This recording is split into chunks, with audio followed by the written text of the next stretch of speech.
Hey, what's going on, guys? It's your boy Tim with another What Would You Do? Now, again, I've been saying this a lot lately that I've shown you guys videos that are similar to the one that I'm about to show you. But I'm telling you guys this for a reason. I'm telling you simply because I want you to understand that this stuff happens more often than we think. And so recently I showed you guys a video where an officer was responding to an unrelated call for service where somebody collided into his traffic vehicle, and what it ended up happening was it is an ambush.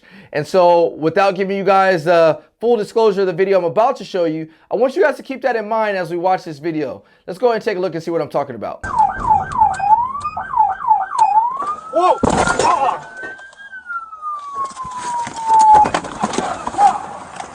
As you guys can see, the officer is responding code 3 to a call for service in his city. And as he's doing so, he ends up colliding into the vehicle in front of him. And that's simply because the person in front of him slams on his brake, allowing that officer to collide into the back of his car. Now, as that officer gets out of his car to kind of see what's going and assess the damage, the person immediately exits his vehicle and starts a countdown. What are you going to do? Are you going to A, tase them? Are you B, going to pepper spray them? Are you C, gonna retreat and find other cover? Or are you D, gonna take your gun out and give this person commands to stop and get out of his vehicle or get down to the ground? What are you gonna do? Let's take a look and see what happens next. Whoa! Oh.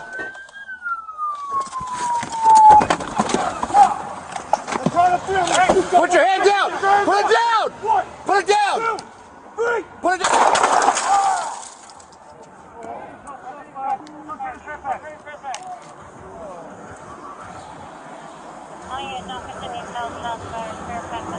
Hey, you got cover? You good? You put it out?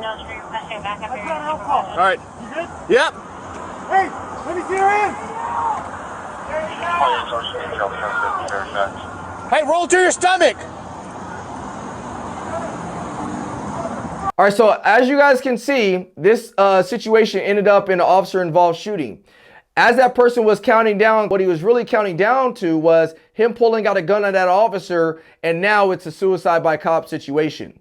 If you guys would have pulled your taser out, you probably would have been behind the 8 ball, and that person could have probably gotten successful shots off against you. If you would have pulled your pepper spray out, you're too far away to utilize that pepper spray in a given situation. If you would have tried to tactically retreat and find another place for cover, well, that's all great and dandy, but what if he shoots you while you're trying to tactically retreat? That officer had no choice but to pull his gun out and try to assess the situation. And luckily, he had that in mind, that mindset to say, hey, look, this is a little different than others. I'm going to pull my gun. And now he was able to respond to the threat accordingly. This situation was so crazy and so unexpected for that officer, but I'm so glad that he was prepared because his preparedness allowed him to go home at the end of the night. I hope you guys learned something from this What Would You Do? I'll see you guys on the next one. Thanks again and God bless.